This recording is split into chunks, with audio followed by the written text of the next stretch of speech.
आज हम बात करते हैं बेटा, दो टर्म्स पढ़ेंगे। एक है एंगल ऑफ फ्रिक्शन,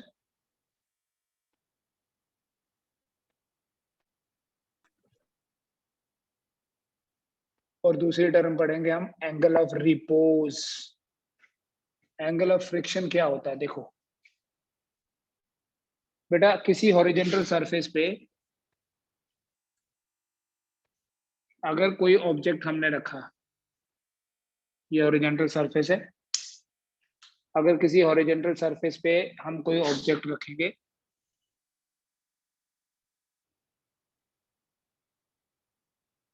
इस ऑब्जेक्ट का वेट है W mg के बराबर। कल भी डायग्राम बनाई थी, ये है अप्लाइड फोर्स कैपिटल F, और मान लो बॉडी रेस्ट पे है। अगर बॉडी रेस्ट पे है तो ये होगी स्टैटिक फ्रिक्शन, और ये होगा नॉर्मल रिएक्शन, जिसे हम R से रिप्रेजेंट करते हैं। नॉर्मल रिएक्शन को R से रिप्रेजेंट किया जाता है। ठीक है, तो ये चार फोर्सेस इन्वॉल्व हैं बेटा। स्टैटिक फ्रिक्शन और नॉर्मल रिएक्शन का जो रिजल्टेंट है, दो वेक्टर्स का हम रिजल्टेंट फाइंड करते हैं पैरेललोग्राम लॉ से। ये रिजल्टेंट नॉर्मल रिएक्शन के साथ जो एंगल बनाता है, उस एंगल को बोलते हैं angle of friction. It is the angle between the resultant of normal reaction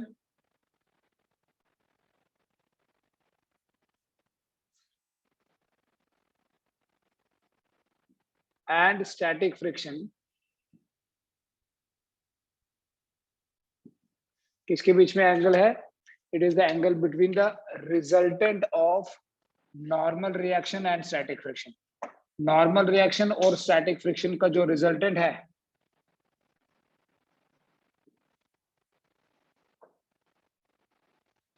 ये ऐसे लिखो, angle which the resultant of normal reaction and static friction makes with the normal reaction.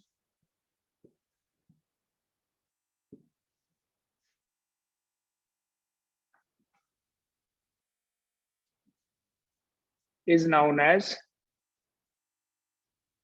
angle of friction.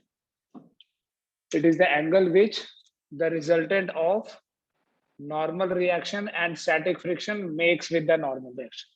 Normal reaction और static friction का जो resultant है, ये resultant normal reaction के साथ जो एंगल बनाता है, उस एंगल को एंगल ऑफ फ्रिक्शन बोलते हैं। तो नॉर्मल, थोड़ा सा मैं बड़ा करके दिखाता हूँ, ये स्टैटिक फ्रिक्शन है, ये नॉर्मल रिएक्शन है। इन दोनों का रिजल्टेंट होगा कुछ, मान लिया हमने एस नाम रख दिया। ये नॉर्मल रिएक्शन के साथ जो एंगल बनाता है, इस एंगल को बोलते हैं एंगल ऑफ फ्रिक्शन। बेटा अगर ये एफ एस है, आप यहां से देख सकते हो, इसको हटा देता हूँ, यहाँ लिख देता हूँ। अगर ये एफ एस है तो ये भी एफ एस ही हुआ। किसी भी वेक्टर को पैरेलल मूव करते हैं तो सेम रहता है। तो आप यहां से देख सकते हैं, here if theta is the angle of friction,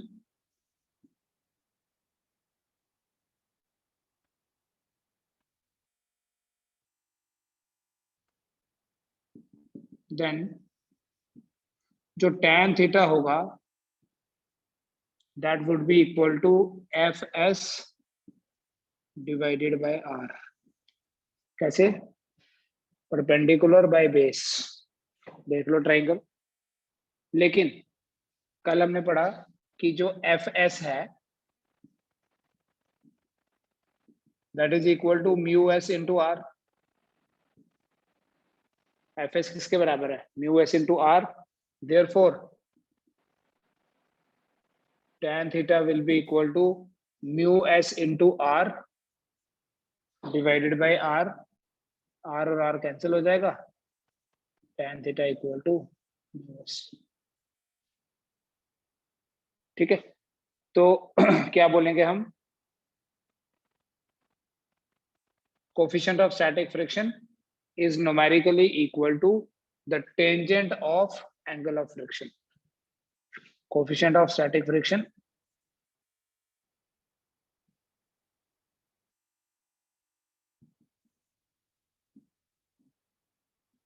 is numerically equal to the tangent of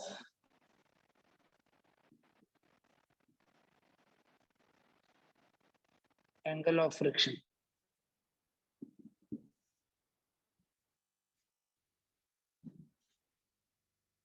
ठीक है, और यहीं पे अगर आपको ये S पता करना है तो इसी ट्राइंगल में आप पाइथागोरस थ्योरम लगा के S का वैल्यू भी निकाल सकते हो.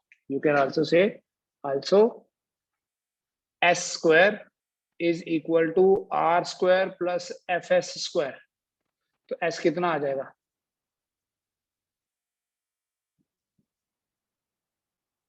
R square plus FS square.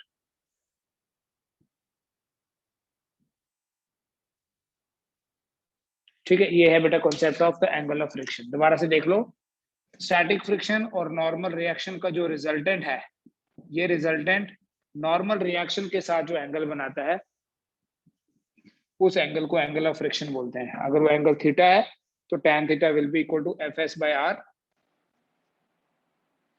ठीक है, लेकिन tan थीटा Fs होता है म्यू s इंटू आर.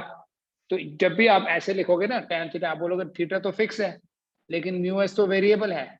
ये जो म्यू s हम कैलकुलेट करते हैं ये एक्चुअली म्यू s मैक्स होता है. This is called as the maximum static friction. ठीक है, इसी सीरीज में बेटा हमारे पास एक और एंगल है, एंगल ऑफ रिपोज की बात करते हैं. ठीक है, एंगल ऑफ रिपोज किसी हॉरिजॉन्टल सरफेस पे अगर हम कोई ऑब्जेक्ट रखते हैं लाइक दिस, बोलते हैं ऑब्जेक्ट रेस्ट पे है, एक फोर्स नीचे की तरफ, ये वेट, ये नॉर्मल रिएक्शन, इधर अप्लाइड फोर्स, इधर फ्रिक्शनल फोर्स. अगर इधर खींच रहे तो फ्रिक्शन इधर है. अब इमेजिन करो मैं इस हॉरिजॉन्टल सरफेस को उठाना शुरू कर दूं, ऐसे रखा ऑब्जेक्ट. ठीक है, इसको मैं ऐसे इंक्लाइन करने लगूं, बस इतना कर सकता हूं. इससे ऊपर जाऊंगा, इससे ऊपर जाऊंगा तो बॉडी का डाउनवर्ड मोशन जो है वो स्टार्ट हो जाएगा. हम किसी भी प्लेन को मैक्सिमम कितना इंक्लाइन कर सकते हैं? उस एंगल को, इंक्लाइंड प्लेन के उस एंगल को देखो, यहाँ पहले बॉडी यहाँ है, अब इसको इंक्लाइन करना शुरू कर दिया यहाँ तक, बस उसके बाद जाएंगे तो डाउनवर्ड मोशन स्टार्ट हो जाएगा. अगर रफ सरफेस होगी तो थोड़ा आगे तक जा सकते हैं. देखो अगर मैं ऐसे रखूं, रफ सरफेस रख दी तो थोड़ा ऊपर तक जा सकते हैं, लेकिन अगर स्मूथ सरफेस रखूं तो बस इधर तक ही जा सकते हैं. थोड़ा सा ऊपर गया तो गया नीचे. तो किसी भी इंक्लाइंड प्लेन का हम मैक्सिमम कितना एंगल रख सकते हैं? देखो पहले बॉडी यहां थी, अभी बॉडी यहां पे है. So this maximum angle of the inclined plane, मैं इसे भी, चलो इसे मैं फाई से रिप्रेजेंट कर लेता हूं. तो एंगल ऑफ रिपोज क्या है? It is the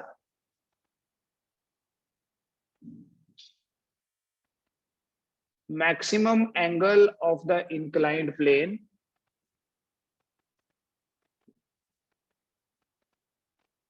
when a body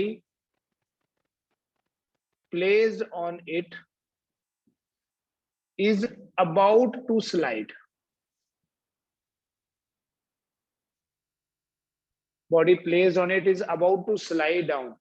मतलब एक्चुअल मोशन स्टार्ट नहीं हुआ, बस मैक्सिमम का मतलब यह है कि उससे आगे नहीं जा सकते हम, इससे ऊपर एंगल नहीं कर सकते. यहाँ पर बॉडी स्टेशनरी है, इससे पहले तो स्टेशनरी है ही है, बट और ऊपर ले जाएंगे तो it will start sliding down.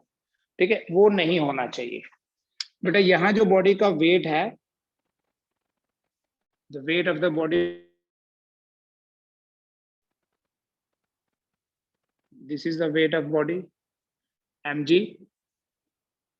और ये नॉर्मल रिएक्शन के साथ, ये देखो ये mg है. अगर हमने फाई से इंक्लाइन किया तो ये वाला एंगल भी फाई होगा. इस तरीके से समझना। आपको मैंने पहले भी एक बार, आपको याद होगा तो, थ्रेड की हेल्प से बताया था। पहले क्या है, मैं इस डायग्राम से आपको समझाता हूँ। ये है बॉडी का वेट यहाँ। अब ये बॉडी का वेट हमेशा ऐसे रहेगा, जब ऐसे कर देंगे ना इसको, तो ये वेट ऐसे देखो चेंज हो रहा है। फिर इधर आ गया, ये ऐसे है। कितना चेंज हो गया, जितना ये इंक्लाइन करेंगे। जैसे अगर आप ऐसे समझो, मैं एक्सट्रीम एग्जांपल लेके बताता हूँ कि हमने ये ऑब्जेक्ट रखा और ये है, ये वाला पेन आपको वर्टिकल दिख रहा है, ये हॉरिजॉन्टल दिख रहा है। मैं इसको इंक्लाइन करूंगा, ये ऐसे रहेगा, ऐसे। अब पूरा ऐसे कर दूंगा ना, देखो ये हॉरिजॉन्टल, ये वर्टिकल। अब इसको मैं अगर वर्टिकल कर दूं, वो हॉरिजॉन्टल हो जाएगा। मतलब जितना मैं इसको टर्न कर रहा हूँ, वो भी उतना ही टर्न हो रहा है। दैट इज वाई जब इंक्लाइन प्लेन पे होगा ना, तो वेट की डायरेक्शन ऐसे देखो शिफ्टिंग शुरू हो गई। ये एंगल भी फाई ही होता है। अगर आपने इसको मैथमेटिकली प्रूफ भी करना है, तो ऐसे देखो, ये फाई है।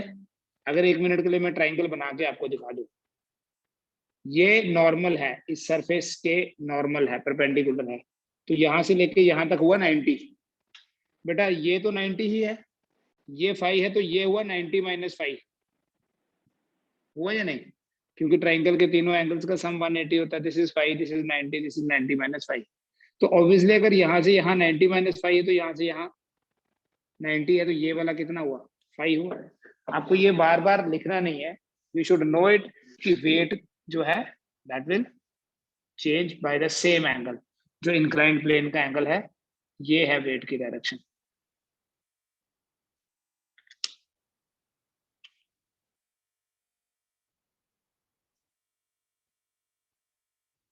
mg, ये 5, दिस इज आल्सो 5। देखो वेक्टर रेजोल्यूशन याद करो, ये अगर mg है, ये 5 है, तो ये होगा mg cos 5। और इसका इधर की तरफ जो कंपोनेंट होगा, वो होगा mg, जहां 5 होता है वो cos, और ये होगा mg sin 5। ठीक है। इसके अलावा ये होगा नॉर्मल रिएक्शन, और ये है एफ एस की मैक्सिमम वैल्यू। वाई? क्योंकि हमने मैक्सिमम एंगल की बात की यहाँ। तो लिमिटिंग फ्रिक्शन वाला सिचुएशन की बॉडी अब मोशन में स्टार्ट होने वाली है। तो जब बॉडी का मोशन स्टार्ट होने वाला होता है, इसी को बोलते हैं एफ एस मैक्स। इससे रिलेटेड कुछ पूछना है तो वो पूछो, इस डायग्राम से रिलेटेड, क्योंकि इसी पे बेस्ड है हमारा सारा एनालिसिस। अब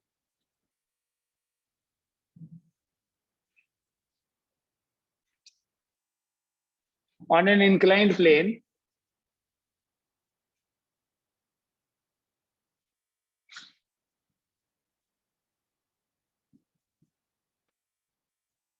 the weight of body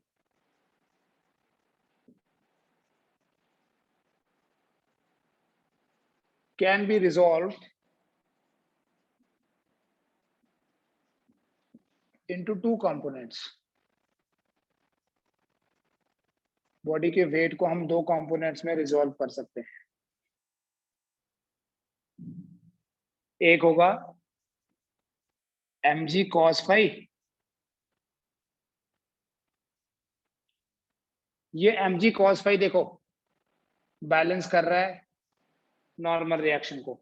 और दूसरा, हमेशा कंपोनेंट्स ऐसे ही होते हैं, cos और sin। Since the body is at rest, क्योंकि अभी डाउनवर्ड मोशन स्टार्ट नहीं हुआ था, हमने मैक्सिमम उस एंगल की बात की when it is about to slide, it has not taken place, the motion has not started. Since the body is at equilibrium,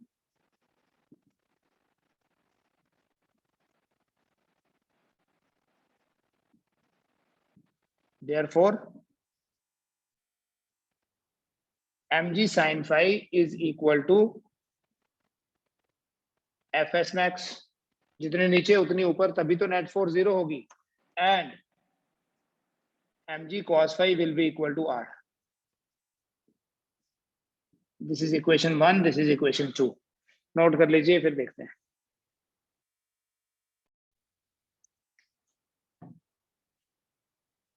फिर देखो बेटा, नेक्स्ट, बॉडी इक्विलिब्रियम में है, इसलिए resultant of all the forces is 0। तो अगर हम divide करें, divide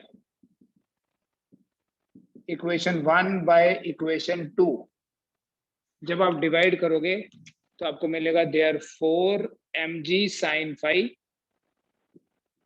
divided by mg cos phi will be equal to fx max divided by r। फिर ये mg और mg कैंसिल हो जाएगा, तो ये आ गया tan phi, और fs को क्या लिख सकते हैं, म्यू s इंटू आर। इस सिंबल को म्यू बोलते हैं, mu s into R divided by again R. तो ये बेटा आर और आर कैंसिल, तो यहाँ फिर से वही नहीं आ गया, देखो tan phi is equal to mu s। तो coefficient of static friction is numerically equal to coefficient of static friction is numerically equal to the tangent of angle of repose, is numerically equal to the tangent of angle of repose। लेकिन अभी थोड़ी देर पहले तो ये prove किया था कि coefficient of static friction is numerically equal to the tangent of angle of friction। तो कंक्लूजन ये है कि अगर दो गिवन सरफेसेस हैं, जैसे ये एक सरफेस, ये उसके ऊपर दूसरी सरफेस रख दी, इन दो सरफेसेस के लिए एंगल ऑफ फ्रिक्शन कैसे पता करेंगे? हम ये डायग्राम प्रैक्टिकली तो नहीं बना सकते ना, वेट mg अप्लाइड फोर्स हम क्या करते हैं, इसको इंक्लाइन करते हैं, कितना मैक्सिमम कर सकते हैं वो तो कर सकते हैं, उसके बाद क्या होगा, डाउनवर्ड मोशन स्टार्ट हो जाता है। तो मैक्सिमम कितना इंक्लाइन कर सकते हैं वो होता है एंगल ऑफ रिपोज, और म्यू एस भी उसी के बराबर है। तो एक कॉमन कंक्लूजन ये निकलता है इस पूरे एनालिसिस से कि for two given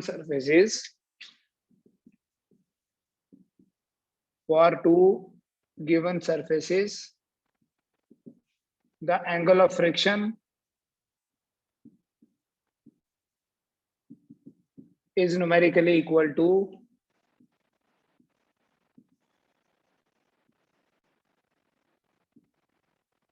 the angle of repose।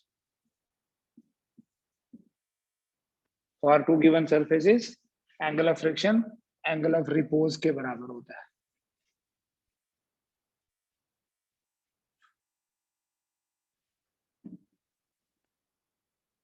ठीक है, तो अगर हम एंगल ऑफ रिपोज फाइंड करें वही एंगल ऑफ फ्रिक्शन भी होता है, एंड दैट इज व्हाई हम ये बोलेंगे tan theta equal to tan phi, so theta equal to phi. तो हम एक ही थीटा को ही यूज करेंगे for defining both the angles.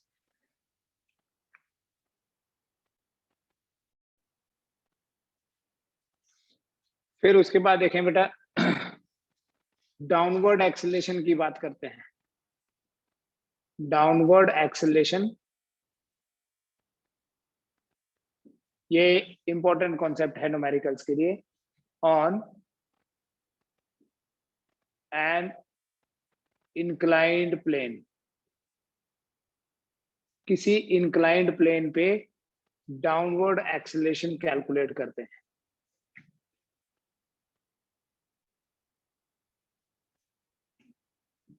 अच्छा, मैं दो चीजें ले लेता हूँ, एक बार मैं ले लेता हूँ स्मूथ सरफेस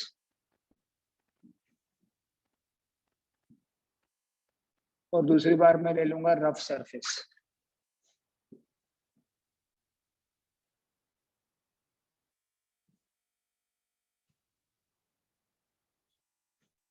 किसी स्मूथ सरफेस से अगर बॉडी स्लाइड होके डाउनवर्ड आएगी, मान लो ये एंगल थीटा है,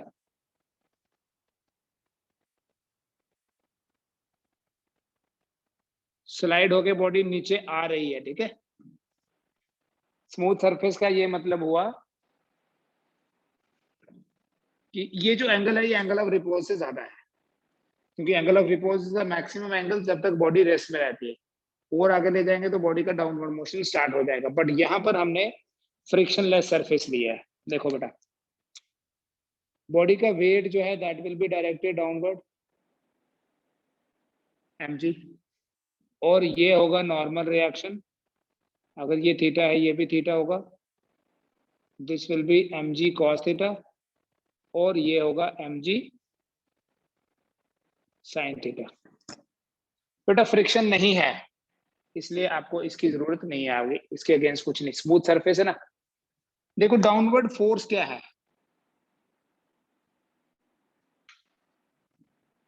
downward force F is equal to mg sin theta. Downward force कितनी है, mg sin थीटा, ठीक है। F कैपिटल लिख लो चाहे, कोई फर्क नहीं पड़ता, लेकिन F होता है m इंटू ए, तो A क्या हुआ, F by m, therefore A will be equal to F की जगह क्या लिख दूंगा, mg sin theta divided bye m, तो m और m कैंसिल हो जाएगा, A क्या बन जाएगा, g sin थीटा। तो किसी स्मूथ सरफेस पे याद रखना ये डायरेक्टली, किसी स्मूथ सरफेस पे जब बॉडी डाउनवर्ड स्लाइड करके आती है तो डाउनवर्ड एक्सेलरेशन क्या होती है, g sin थीटा। बोलना नहीं बाद में, फिर जब मैं क्वेश्चन दूंगा तो ये नहीं आप बोलो ये कहां से आ गया sin थीटा, इसलिए कुछ पूछना है तो अभी पूछो। ऑन दी अदर हैंड अगर ये रफ सरफेस होती, दोनों बना देता हूं आपके सामने, अगर ये रफ सरफेस होती तो इस रफ सरफेस पे डाउनवर्ड एक्सेलरेशन कितनी होगी, पहले सोचो, इससे ज्यादा होगी कम होगी, इससे कम होगी, क्यों, क्योंकि रफनेस की वजह से अपोजिशन मिलेगी। तो अगर इस रफ सरफेस पे बॉडी स्लाइड होके नीचे आ रही है नीचे, ठीक है, हमने एंगल बढ़ा रखा है, तो डाउनवर्ड एक तो वेट होगा इधर की तरफ, कितना वेट का कंपोनेंट होगा, इनफैक्ट ये थीटा, ये थीटा, ये होगा mg cos थीटा, ये होगा mg sin theta. But since अभी बॉडी नीचे आ रही है ना, इसलिए यहां काइनेटिक फ्रिक्शन भी होगा, that would be Fk, and here is the normal reaction R। Body नीचे आ रही है विद सम एक्सेलरेशन A, वही एक्सेलरेशन जब हमने यहां पर कैलकुलेट की तो वो आ गई g sin थीटा, और जब हम यहां कैलकुलेट करेंगे बोलेंगे उसको A ही, देखते हैं कितनी आती है। बेटा अगर डाउनवर्ड एक्सेलरेशन A है तो हम लिखेंगे here if A is the downward acceleration, अगर इस बॉडी की डाउनवर्ड एक्सेलरेशन है A, डाउनवर्ड एक्सेलरेशन अगर A है तो हम लिखेंगे m इंटू ए, फोर्स होती है कितनी होगी, देखो बॉडी नीचे की तरफ आ रही है, आपने फ्री बॉडी डायग्राम का कॉन्सेप्ट पढ़ा हुआ पहले, it would be mg sin theta minus Fk, mg sin theta minus Fk, लेकिन Fk किसके बराबर है, but Fk is equal to mu k into R, laws of friction. और यहां देखो ऐसे तो मूवमेंट नहीं हो रही ना, ये r mg cos थीटा के बराबर है, which means m into a will be equal to mg sin theta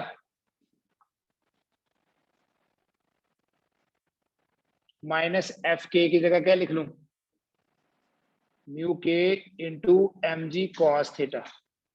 solve करो, a तो कॉमन, m तो कॉमन लेके आप कैंसिल कर लोगे, ठीक है, ये वाला m, ये वाला m, ये वाला m कॉमन लेके कैंसिल कर दोगे, तो आपके पास a जो बनेगा वो बनेगा sign theta minus mu k into cos theta into जी, कॉमनली यहां लिख देना।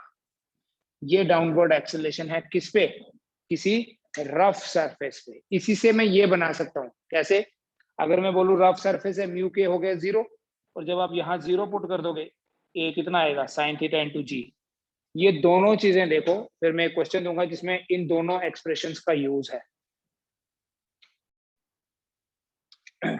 किसी स्मूथ सरफेस पे डायरेक्टली देखो, a will be equal to g sine theta, और किसी रफ सरफेस पे a will be equal to g into sine theta minus mu k into cos theta. अब इससे रिलेटेड देखो क्वेश्चन नीट में किस तरह का आता है। ये एक स्मूथ सरफेस है और ये एक रफ सरफेस है, दोनों केसेस में एंगल बराबर है, दोनों केसेस में ये डिस्टेंस भी बराबर है, ठीक है, डिस्टेंस भी बराबर है, एंगल भी बराबर है। The only difference is this is smooth and this is rough surface, smooth and rough. इस स्मूथ सरफेस, एक बॉडी को यहां से रिलीज किया, रिलीज किया मतलब खाली यहां रखा, एंगल बड़ा है ये, उस एंगल पे वो स्लाइड हो गई, ये भी एंगल बड़ा है, अपने एंगल ऑफ रिपोज से बॉडी स्लाइड हो गई। इनिशियल वेलोसिटी दोनों की 0 है। इस पार्टिकल को, इस ऑब्जेक्ट को नीचे पहुंचने में मान लो जो टाइम लगा है वो है टी, स्मॉल टी। इसको नीचे पहुंचने में टाइम ज्यादा लगेगा कम लगेगा? सोचो, ज्यादा टाइम लगेगा।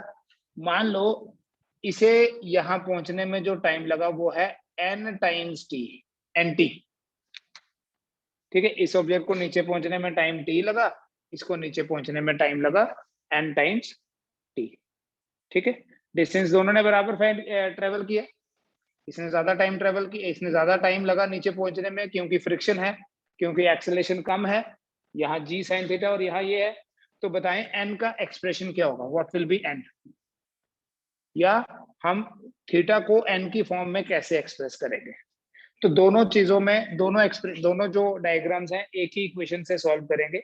अगर हमें n फाइंड करना है, देखो डिस्प्लेसमेंट की बात की हुई है, इनिशियल वेलोसिटी 0 है, तो हम ये इक्वेशन यूज करेंगे ना दोनों एक्सप्रेशंस में, using s equal to ut plus half at square, s equal to ut plus half at square. तो फर्स्ट केस में बोलूंगा therefore s equal to 0 into T plus 1/2, a की जगह लिख लूंगा g sine theta, g sine theta into T square. और second case में मैं लिखूंगा s equal to 0 into N T plus 1/2 g into sine theta minus mu cos theta. अब जब म्यू लिखा है मतलब म्यू के ही है, क्यों? क्योंकि बॉडी का मोशन हो रहा है, लिखने में हम म्यू लिख रहे हैं बट होगा वो म्यू के, ठीक है, इंटू एन टी का स्क्वायर है तो एन इंटू टी का होल स्क्वायर, ठीक है, समझ में आ गया। तो पहले वाला जो स्टेटमेंट है, ये जो स्मूथ सरफेस है, इस स्मूथ सरफेस के लिए s is equal to 1/2 g sine theta into T square. और दूसरे वाला जो रफ सरफेस है, डिस्टेंस तो इसके लिए भी ऐसी है, so I will write it as 1/2 g into sine theta minus mu cos theta n square t square. पता चल गया, मैंने इक्वल टू डाल दिया बीच में ही, क्योंकि है तो दोनों s, ये भी s है ये भी s है, तो ये तो 0 आएगा ये भी 0 आएगा, इक्वेट कर दिया।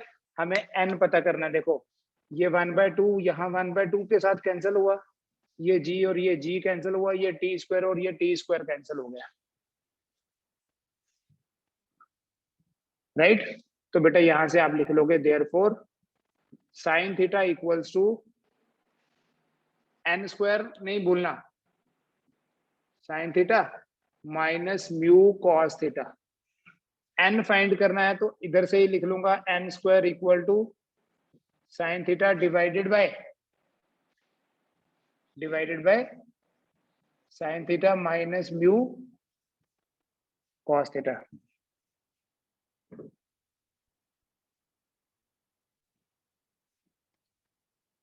फिर यहां तक ही छोड़ सकते हैं हम इसको, n ही तो निकालना था, निकल गया। या आप ऐसे कर सकते हैं, मैं लिखूंगा नहीं ये वाला पॉइंट, न्यूमरेटर और डिनोमिनेटर को cos थीटा से डिवाइड कर दो। तो ऐसे भी तो बोल सकते हैं, देखना n square is equal to tan theta divided by tan theta minus mu. क्या किया, इसको लिखा मैंने sin theta divided by cos theta, sin theta divided by cos theta minus mu. cos theta by cos theta तो 1 ही है, तो आपके पास ये आया, और इसी से आप बोलोगे n equal to square root of tan theta divided by tan theta minus mu. अब जो नीट में क्वेश्चन आया था उसमें थीटा स्पेसिफिकली दिया था 45 डिग्री, तो आप लास्ट में फॉर्मूला याद रखो, ठीक है, क्योंकि सॉल्व तो नहीं करेंगे ना, न्यूमेरिकल को सॉल्व नहीं करेंगे, आपको ये फॉर्मूला याद रखना है इस पर्टिकुलर सिचुएशन के लिए। तो n आपके पास बन जाएगा 1/1 माइनस म्यू, बिकॉज tan 45 कितना होता है 1। अगर tan 60 होता है तो √3 लिख देते, अकॉर्डिंगली वैल्यू n की चेंज हो जाती, ठीक है। तो अगर म्यू की वैल्यू भी गिवन होती, जैसे मान लो म्यू दिया हुआ है 0.4 या म्यू दिया 0.36, ऐसे रैंडमली ले रहा हूं मैं, तो फिर n कितना हो जाएगा √1 माइनस 1.036, ठीक है। आप सॉल्व जैसे मर्जी कर लो, तो एज पर दिस ये बन जाएगा 1/0.64 का स्क्वायर रूट। 1 का रूट तो 1 ही होता है, तो 1 माइनस 0.36 क्या हुआ, तो इसको लिख सकते हो √100/64 10/8, ये आ गई n की वैल्यू। 5/4 बोल दो, 1.25 बोल दो,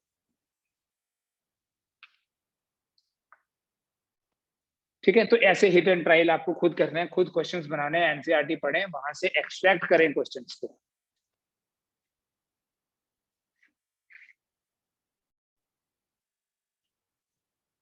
ये क्वेश्चन है बेटा, a body rolls down from rest, rolls में स्लाइड्स होना चाहिए, a body slides down from rest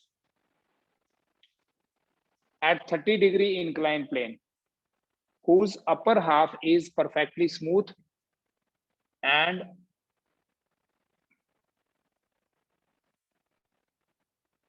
lower half जो है वो रफ है। ये L, ये भी L मान लो, कोई जरूरत नहीं है L/2 L/2 लिखने की, बराबर रखना है डिस्टेंस। यहां से लेके यहां तक स्मूथ है और फिर यहां से लेके यहां तक रफ है, और ये एंगल है 30 degree. A body slides down from rest at 30 degree inclined plane whose upper half is perfectly smooth and lower half is rough, right? The body comes to rest when it reaches, यहां से भी rest में चली, देखो यहां से यहां आते आते आते वेलोसिटी बढ़ गई होगी, फिर उसके बाद फिर से कम होने लगी क्योंकि फ्रिक्शन है, और फाइनली फाइनल वेलोसिटी भी 0 हो गई। ये दो चीजें गिवन है कि रेस्ट से स्टार्ट हुआ, रेस्ट पे ही खत्म हुआ, जैसे नीचे पहुंची वापस रेस्ट पे आ गई। आपको ये शो करना है कि यहाँ पर जो फोर्स ऑफ फ्रिक्शन होगी, यहाँ होगी ना फोर्स ऑफ फ्रिक्शन, यहाँ तो है ही नहीं, तो जो फोर्स ऑफ फ्रिक्शन होगी वो mg के बराबर होगी, ये आपको शो करना है यहाँ, ठीक है। क्वेश्चन क्लियर है, try to solve it and send me the solution by 8 PM today. Thank you.